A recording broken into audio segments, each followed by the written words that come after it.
Hey, what's up, y'all? Welcome back to another video. This is stage 5 of Tour of the Gila, which is the Gila Monster. The course starts kind of with a bunch of rollers through the valley and everything, but the main feature of this course is the Gila Monster climb. So you kind of climb up through a kind of steep initial phase, then a bunch of rollers, then you descend down and then go up another climb, and then you do a longer descent, and then it finishes with a 2-mile climb to the finish. We're picking up kind of in the last third of this race. This is a downhill section that kind of leads into the bottom of the climb. And right now I'm just trying to position myself as good as possible near the front, leading into the bottom of the climb, so that, yeah, I mean, good position that can follow which wheels and whatever group I, kind of think I should be in. But you can kind of see it's getting pretty strung out through here. So I've also been trying to pass up some people and just kind of make sure there's not a gap that forms before we even start the climb. But everything kind of ends up coming back together eventually. And so let's just jump to the bottom of the climb. We're now at the bottom of the climb and I'm in pretty good position here. I'm like, 8th, 10th wheel, somewhere in there. I know I'm not going to go with the lead group, but like I mentioned before, and kind of in this little bottom section, I didn't want to just lose any speed by, kind of being further back. You can kind of see here, I'm kind of just carrying my speed around this turn. But this is when things are going to really kick up. You kind of see hitting in the 400 watt range, and obviously this is not going to be sustainable. So not for anyone, but definitely not for me. And you can kind of see people accelerating away, and I was doing 400 watts, so I don't know what power they were doing, but I'm just gonna let these guys go. I was just very much in the mindset of riding my own climb, and especially in this beginning part, it's definitely really easy to blow up. So my kind of target climb, because from the bottom to where the first kind of descent is about 20 minutes. And so I'm like, all right, if I can hit 300 watts, that's kind of my goal, because obviously too, this is stage 5, and we're all pretty tired, but I mean, either way, 300 watts would be good even on fresh legs for me. So that's kind of my mindset. And I'm not going to bore you to tears. We will play this at a lot faster pace than we were going. But you can kind of see I'm just really trying to just follow wheels. And when someone ends up picking up a little speed, I'll kind of try to get on their wheel. These are typically lower speeds, except for a few sections. Like right here we're going like 12 miles per hour. But draft does matter a little bit. So that's kind of my plan, and I ended up following these couple guys for a little bit, and then another guy we kind of picked up. And so so I'm just kind of sitting here trying to keep my power really smooth. You kind of see just still in that low 300 watt range, and I'm starting to feel pretty good here, and we're picking up people here and there as we go by.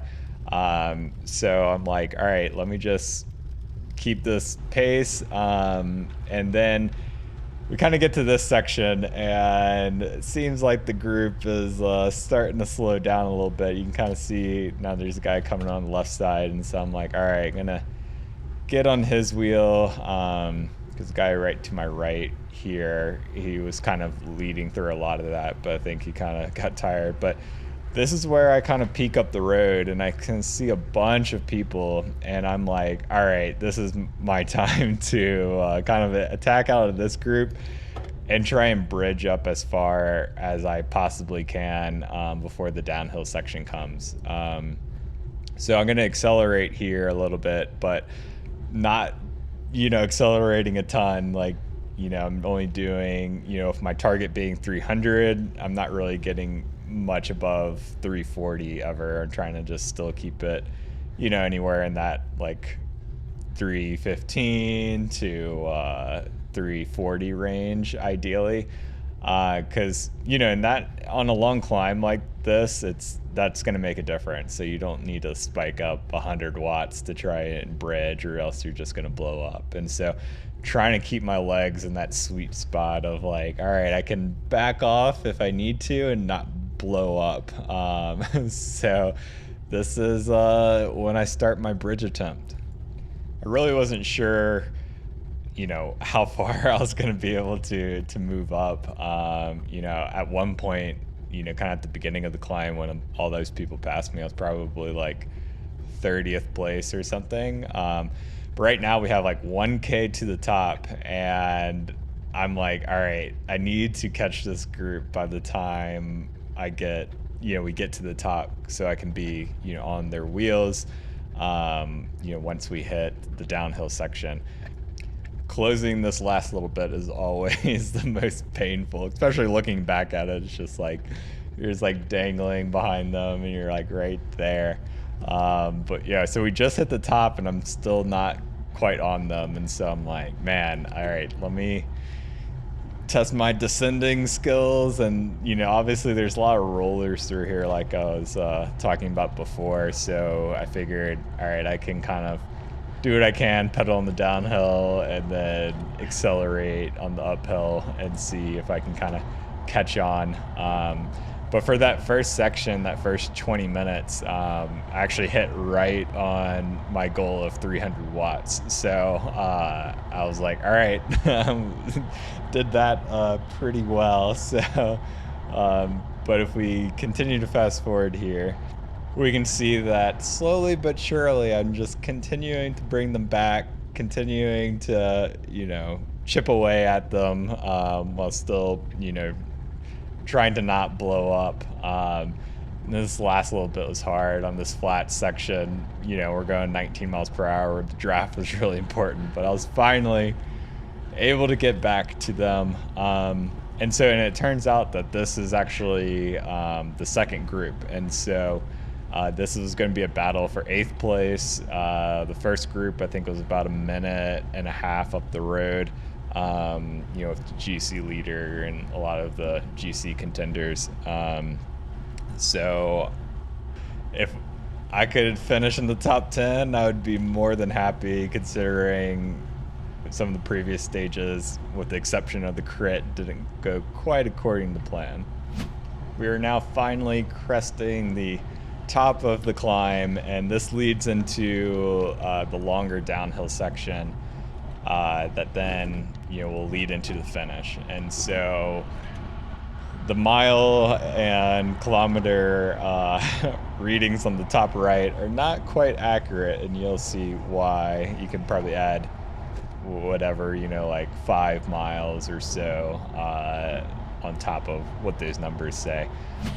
On these kind of like longer straights through the downhill, this is where I was trying to refuel and get myself ready for the final climb, because the final climb is going to be 2 miles and 500 feet to the finish line.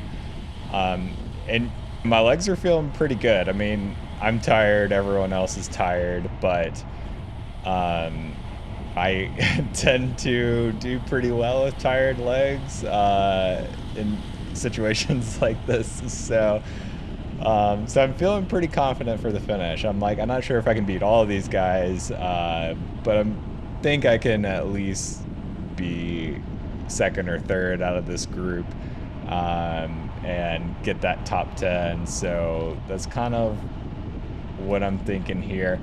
But one thing you had to be careful with on this downhill was, not only was it a lot of twists and turns, but there was potholes. And coming up right about here, I just nail a pothole. No one, of course, pointed it out.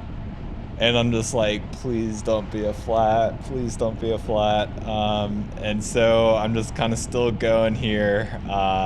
But this is when I start feeling my tire getting squishy. And yeah, I mean, they're yelling like, pull through. And I'm just like, I'm flatting here, and yeah, I ended up flatting. I was so pissed being in a position like this. It's just really unfortunate. So I'm gonna kind of pull off here to the side, kind of let everyone go by me,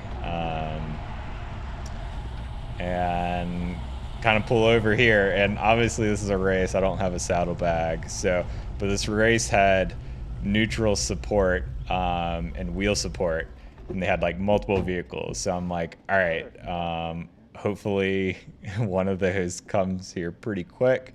And I'm not waiting for a while because this is the middle of nowhere. I also don't have my phone, so I'm just kind of like stranded here. And so, yeah, riders going by me, and I'm just like kind of fuming right now. But fortunately, a sport vehicle comes, and I'm like, great. All right, I'll be able to get a tire or a new wheel actually, and not lose too much time and get to the finish. I probably only would lose like a couple minutes here.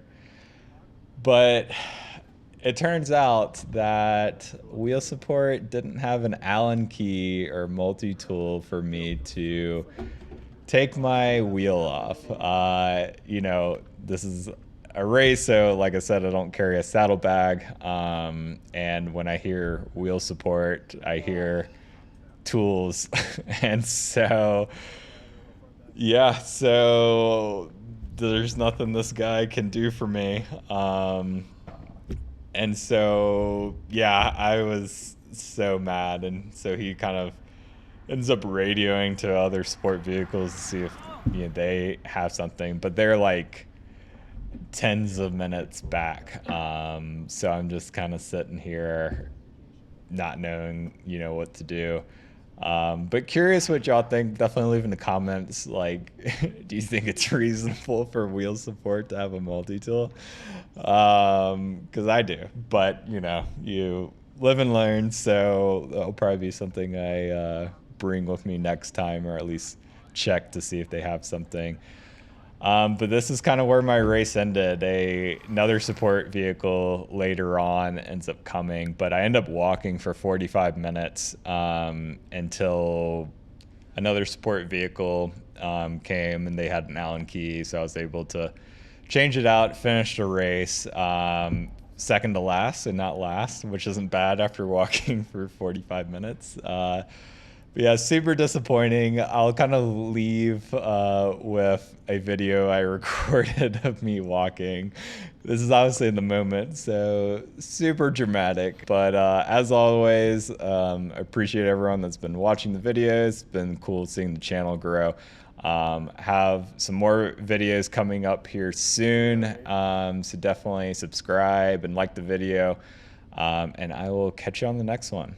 I was probably in about 10th place, and we're going down this descent, and someone didn't point out the giant pothole that I ran over, pinch flat in my rear tire. Been walking for probably 45 minutes now or something like that, and wheel support doesn't have a multi-tool, of course, so I can't take my rear tire off and change it. So just gonna keep walking. Super disappointing, but it is what it is, I guess.